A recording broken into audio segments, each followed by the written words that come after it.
लगे। फिर रुक्मिणी के एक पुत्र हुआ। जब पुत्र हुआ, पुत्र का नाम प्रद्युम्न।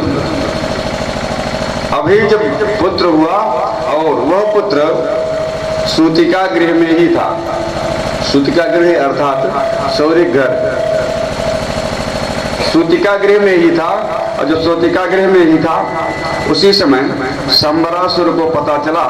संबरासुर एक राक्षस था, इसको पता चला कि हमको मारने वाला पैदा हो गया द्वारिकापुरी में। गढ़पुर में बेस जाता था, तो ट्रैवल ज्यादा कुछ नहीं।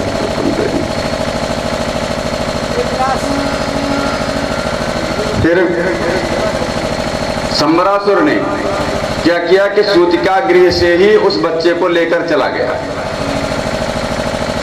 भगवान कृष्ण के बच्चे को लेकर चला गया।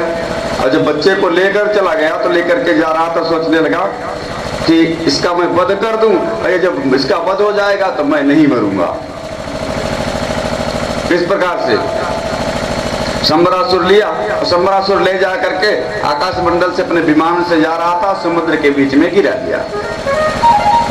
सुखदेव जी कहते हैं कि हे परीक्षित, जब वह बच्चा गिरा दिया वो उसी समय एक मछली सांस लेने के लिए पानी से ऊपर आई थी।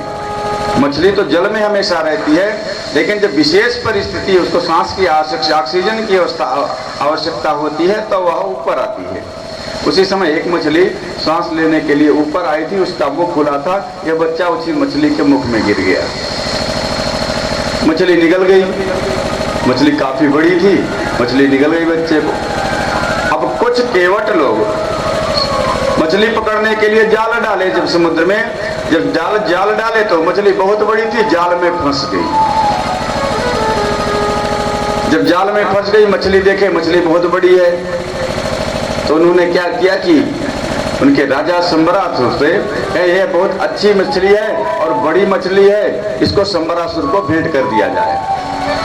इसलिए कि जो अच्छी वस्तु है वो राजा को दी जाए तो राजा प्रसन्न हो गए, उसके बदले में हमको अच्छा धन देंगे। भगवान जिसकी रक्षा करते हैं उसको कोई मार नहीं पाता। अब देखिए उसी को मारने की कैसी योजना बन रही है संबरासुर। ये भगवान की लीला ही है। अब मछली संबरासुर को दे दी गई। जब संबरासुर पे गए, संबरासुर ने वो मछली रसोइया में भेज दी। और रसोइया में जब गई, जो मछली काटी गई तो उसके अंदर पेट से वो बच्चा निकला।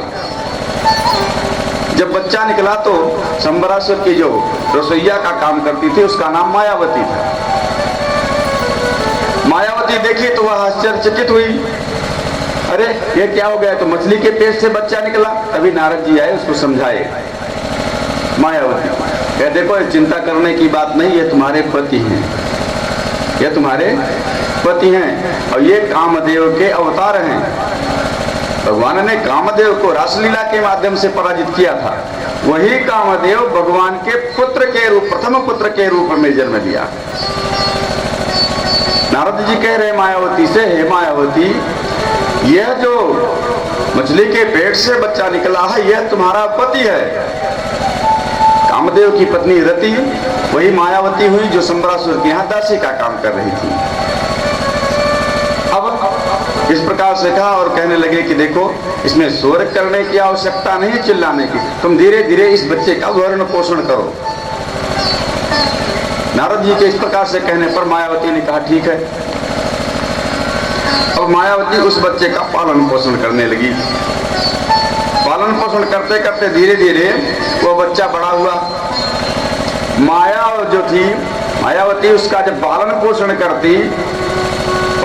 करते करते कुछ बच्चा बड़ा हुआ, जानने लायक हुआ, तो बच्चा कहने लगा मायावती से कि अरे देवी, परिशोचाति ते माता कुर्रीव गत प्रजा। अरे तुम तो मेरी सेवा इत्यादि जो कर रही हो माता की भांति कर रही हो, मेरी सेवा माता की बात कर रही हो, लेकिन जो तुममें प्रेम मेरे प्रति दिखाई देता है वह पति की बात प्रेम है। माँ अपने प्रेम बच्चे को वात्सल्य प्रेम करती है और वहीं पत्नी अपने पति को श्रृंगारिक प्रेम करती है। अब जब कहते कि तुम तो मुझको देखती हो तो पति के भाव से, लेकिन सेवा करती मैं तो पुत्र के भाव से। तो वो कहने लगी कि मैं आपकी पत्नी रति हूं और आप ही कामदेव हैं, भगवान के पुत्र के रूप में अवतार लिए। तो संबरासुर ने आपको ला करके यहाँ फेंक दिया, मैं आपकी सेवा कर रही हूँ। समझाया बात, कहा अच्छा ठीक है। तो कहे मैं संबरासुर से युद्ध करूं? कहे नहीं, अभी समय नहीं हुआ युद्ध करने का। अरे युद्ध करने के लिए युद्ध की विद्या में निपुण भी तो होना चाहिए। अगर हम किसी से शास्त्रार्थ करने के लिए जाएं तो पहले यह समझ लें वो किस विषय का विशेषज्ञ है। वो किस विषय का विशेषज्ञ है। वो जिस विषय का विशेषज्ञ होगा उस विषय में हम उससे शास्त्रार्थ करेंगे तो ऐसे पराजित हो जाएंगे। अगर हमसे शास्त्रार्थ ही करना है तो हम उसके बारे में जान लें तो कौन सा विषय जानता है, कौन सा विषय नहीं जानता है, तो हम उस हिसाब से प्रश्न करेंगे, तब तो हमारी इज्जत बच जाएगी, नहीं तो फिर बेइज्जती हो। वही मायावती कहने लगी देखो अभी युद्ध करने का समय नहीं, पहले विद्या ग्रहण करो और विद्या ग्रहण करके युद्ध की विद्या ग्रहण करके फिर उसके बाद उससे युद्ध करो। फिर मायावती ने गदा इत्यादि चलाने की विद्या सिखाई और मायावती ने प्रद्युम्न को महाविद्याओं का प्रयोग करना सिखाया।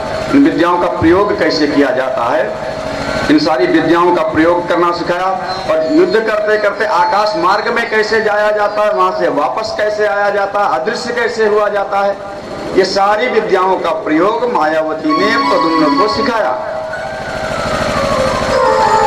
सुखदेव जी कहते हैं परीक्षित इस प्रकार से मायावती सेवा करनी, माया के साथ सेवा करते करते कुछ बड़े हुए और जब बड़े हुए तो एक दिन गए और संबरासुर के यहाँ एक प्रकाश पर्व था। संबरासुर को यह भी आशीर्वाद मिला था जो इस प्रकाश पर्व को बुता देगा, समाप्त कर देगा, वही तुम्हारा काल होगा। भगवान अब ये प्रद्युम्न जी ने उसको समाप्त कर दिया और समाप्त करने के बाद गए गदा लेकर के संबरासुर से युद्ध करने लगे। संबरासुर से युद्ध हुआ, संबरासुर पराजित हुआ। फिर इसके मायावती को साथ लेके प्रद्युम्न जी आए द्वारिकापुरी की तरफ। अब द्वारिकापुरी की तरफ से चले आ रहे हैं। माँ रुक्मिणी अपने सखियों के साथ बगीचे में घूम रही थी। तभी देख रहे हैं कि प्रद्युम्न जी देख रहे हैं, प्रद्युम्न जी आ रहे हैं और उनके साथ एक स्त्री भी है। और देखिए तो यह सोचने लगी अरे अगर मेरा भी पुत्र जीवित होता तो आज इतनी ही अवस्था का होता। मेरा पुत्र जीवित होता, जो सूतिका गृह से ही खो गया था, और वो जीवित होता तो कितना बड़ा होता। इस प्रकार से सोच ही रही थी। तभी नारद जी आए और नारद जी आए, भगवान कृष्ण भी आए। तो कहने लगे देखो ये तो तुम्हारा ही पुत्र है, इसको संबरासुर उठा ले गया था, समुद्र में फेंक दिया था, मछली ने निगल लिया था, ये तुम्हारा ही पुत्र है।